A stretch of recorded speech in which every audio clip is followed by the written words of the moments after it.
This is an analysis of the character The Recruiter, also known as Tag G-Man. The main questions everyone's been asking: why does he buy those lottery tickets and buns every time and go to the park? And in the end, knowing for sure he would die, why did he make that shot and not kill Gi-Hun in the first episode of the second season?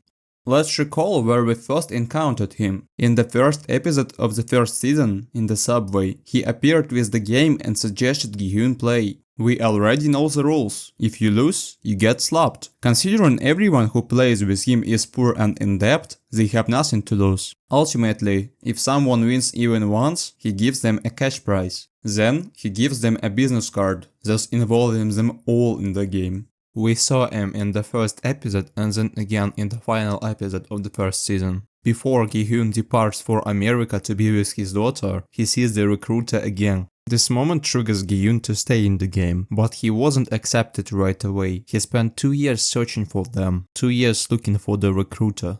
Only after that, by pure chance, Gi-Hun encounters the recruiter through a gang searching for him.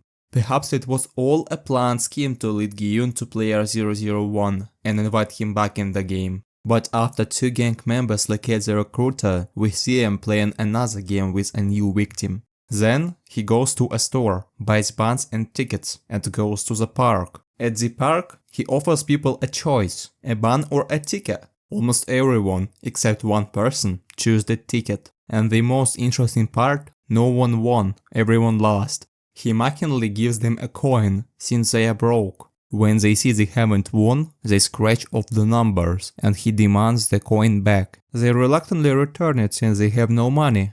After finishing and interacting with everyone in the park, he starts jumping on the large pile of those buns. And here arises the first question: why does he perform this ritual? On the surface, the obvious explanation is to show that these people are trash, that they are worthless, just as player 001 told Gi-Hun. It's also to emphasize to the audience that in many ways, those who play Squid Game are to blame for their own fate. Each time there is a better alternative, they choose the trap themselves. Thus, there is some truth in player 001's words.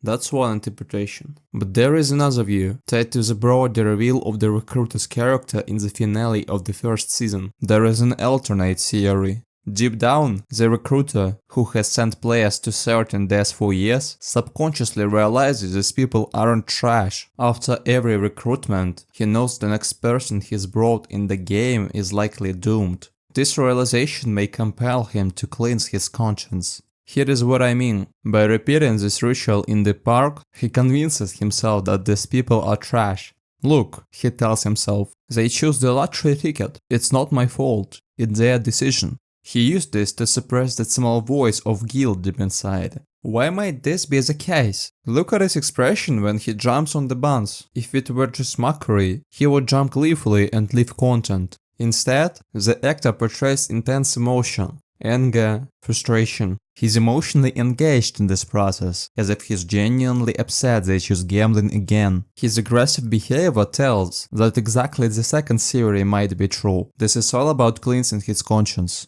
Deep down, the recruiter knows he's sending people, not trash, to their deaths, and this ritual helps him justify his actions. Later, when he captures 2 men who were pursuing him, there is an interesting Easter egg. During the rock paper scissors game, they have BDSM dog bone gags in their mouths. This references the final dialogue between Gi-Hun and the recruiter, where Gi-Hun calls him a dog, a nod to his role as the master's loyal pet. Now, let's move on to the grand finale, the pivotal dialogue between Gi-Hun and the recruiter in the final episode. This powerful conversation provides answers and offers 2 interpretations of the recruiter's final act. During their exchange, the recruiter reveals part of his backstory. He's been involved in this game since childhood. He grew up discarding bodies like trash, instilling in the idea that these weren't people, but garbage. Later, his relative, his own father, was forced to participate, and the recruiter was ordered to kill him. It's akin to how some children are groomed into obedience. They are brainwashed to see people as disposable, and when forced to kill a loved one, they are fully conditioned to obey orders, to kill anyone. It's strange that the recruiter chooses exactly this moment to share his story with Gi-Hun. This suggests that guilt, long suppressed, is beginning to surface. His internal truth, that people aren't garbage, is breaking through. The dialogue continues, shots are fired, and at the end, when a lethal shot is inevitable, he addresses Gi-Hun. Knowing the odds are 50-50, he says, "Admit you are trash and shoot me, don't shoot yourself." But Gi-Hun refuses, unwilling to accept that people are garbage. At this point, the recruiter has no choice. He knows his next shot will kill him. Gi-Hun tells him, "Shoot me, don't kill yourself, but admit you are a dog." The recruiter then kills himself. Why did he do this? One theory is that he spent his life convincing himself people were trash, suppressing his guilt. But here, Gi-Hun, a supposed piece of trash, proves otherwise. Risking his life, Gi-Hun declares, "I am human, not trash." This revelation overwhelms the recruiter, forcing him to admit these were humans all along, and that he was the true monster. He can no longer live with this truth. Yet he refuses to call himself a dog, and he dies as a human, reclaiming his dignity. The second theory is that the recruiter remains a loyal dog to his master, following orders to the end. Perhaps player 001 or another superior instructed him to lose to Gi-Hun to draw him further into the games, and as a faithful servant he obeys. So what you viewers think of it? Write your opinion in the comments below. Thanks for watching, subscribe.